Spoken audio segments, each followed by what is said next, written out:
اللہ رب العالمین اپنے پیارے کلام میں ارشاد فرماتا ہے لا يحب اللہ الجہر بالسوء من القول.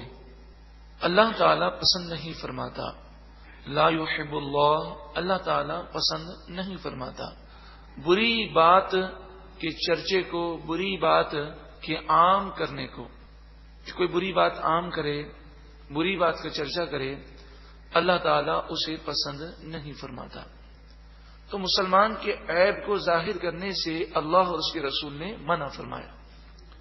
الا من ظلم، ہاں جو مظلوم ہو اسے اس بات کی اجازت ہے کہ مظلوم انصاف حاصل کرنے کے لیے حاکم کے پاس جا کر ظالم کے متعلق یہ بتائے گا کہ ظالم نے مجھ پر یہ ظلم کیا. تو یہ گو کہ عیب ہے، یہ بری بات ہے، مگر وہ اپنے لیے انصاف حاصل کرنے کے لیے ایسا کر سکتا ہے.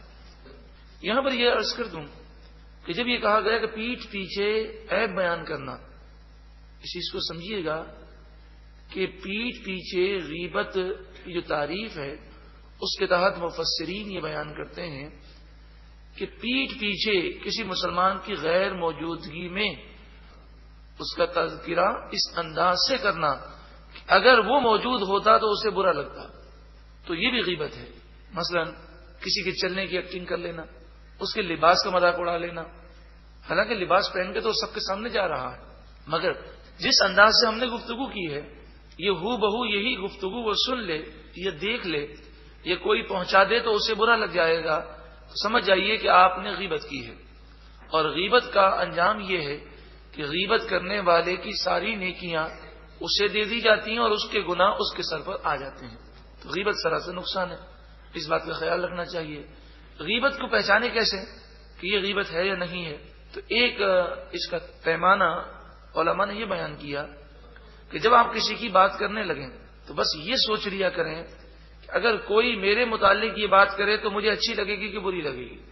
اگر آپ کو یہ محسوس ہو کہ اگر کوئی اس انداز میں میرے متعلق بات کرے تو مجھے بری لگے گی، تو پھر سمجھ جائیے کہ آپ غیبت میں مبتلا ہو رہے ہیں.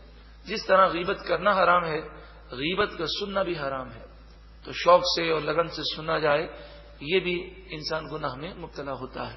لیکن بعض صورتوں میں کسی کی برائی کرنے کی اجازت ہے. مثلا ایک صورت یہ ہے، کوئی آپ کے پاس آتا ہے اور کہتا ہے فلاں کا رشتہ ہمارے گھر آیا ہے، بتائیے وہ لڑکا کیسا ہے.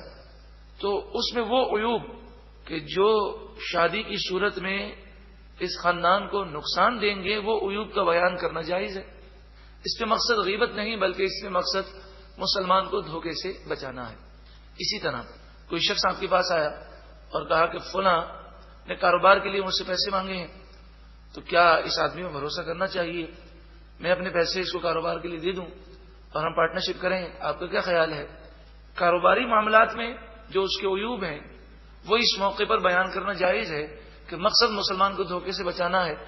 مثال کے طور پر آپ یہ کہہ سکتے ہیں کہ بھئی ویسے تو تمہاری مرضی ہے لیکن پچھلے سال اس نے مجھ سے اتنی رقم لی تھی ابھی تک واپس نہیں کی اور یہ رقم کھا گیا ہے. تو اگر اس طرح کے معاملات ہوں تو بتانے میں اس نیت سے حرج نہیں ہے. اسی طرح یہاں پر ہے الا من ظلم، کہ جو مظلوم ہے وہ ظالم کے خلاف اگر آواز بلند کرتا ہے اور مقصد ظالم سے انصاف کو حاصل کرنا ہے کہ ظالم جس نے ظلم کیا ہے اس کے خلاف وہ انصاف حاصل کر سکے، تو پھر اس میں کوئی حرج نہیں ہے. وَكَانَ اللَّهُ سَمِيعًا عَلِيمًا، اور اللہ سننے والا، علم والا ہے.